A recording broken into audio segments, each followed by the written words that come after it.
তারিখে রাত 12:01 পরে সব পালাবে নাকি?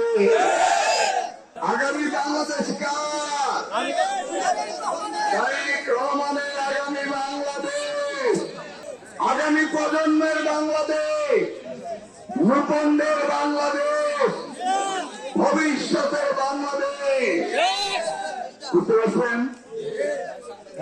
আর এটা কি কচুয়া? আমার কচুয়া, আপনার কচুয়া, আমাদের কচুয়া নাকি? এতদিন আমরা কি দেখেছি কচুয়া?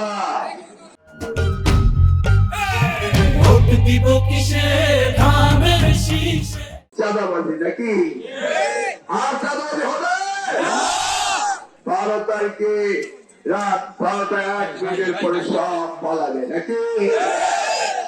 কচুয়ায় কি মাদক থাকবে? বলে দিচ্ছি, 12 তারিখ রাত 12:01 পরে কচুয়ার মাদক চলে যেতে হবে।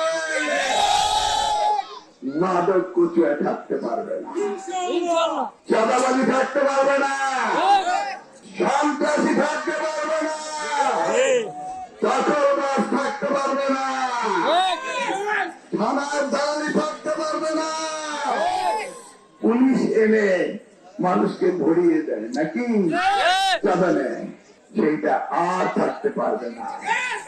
আপনার বোনদেরকে ইফতিজিং আর কেউ করতে পারবে না। মসজিদে নামাজ হবে, মন্দিরে পূজা হবে, স্কুলে লেখাপড়া হবে, তাই না? ইনশাল্লাহ হবে। হওয়ার জন্য এদেশের জনগণ আত্মতি দিয়েছে, তাই না? জুলাই 36-এ জওয়ানরা আবারও একটি সুন্দর বাংলাদেশ চায়, তাই না? তারেক রহমান কি বলেছেন? We have a plan. কি প্ল্যান? ভবিষ্যৎ বাংলাদেশ গড়ে তোলার প্ল্যান। এই প্ল্যানে তার প্রথম হচ্ছে শিক্ষা। সেই শিক্ষার মধ্যে সবচেয়ে গুরুত্বপূর্ণ হচ্ছে কারিগরি শিক্ষা। তিনি আমাকে কারিগরি শিক্ষা পিএইচডি করিয়েছেন।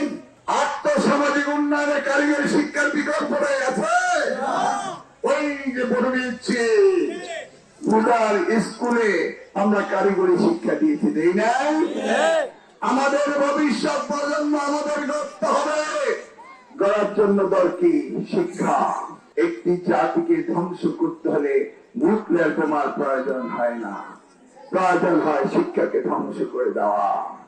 বিগত 17 বছর আমাদের দেশের শিক্ষা ব্যবস্থাকে ধ্বংস করে দিয়েছে, তাইনি?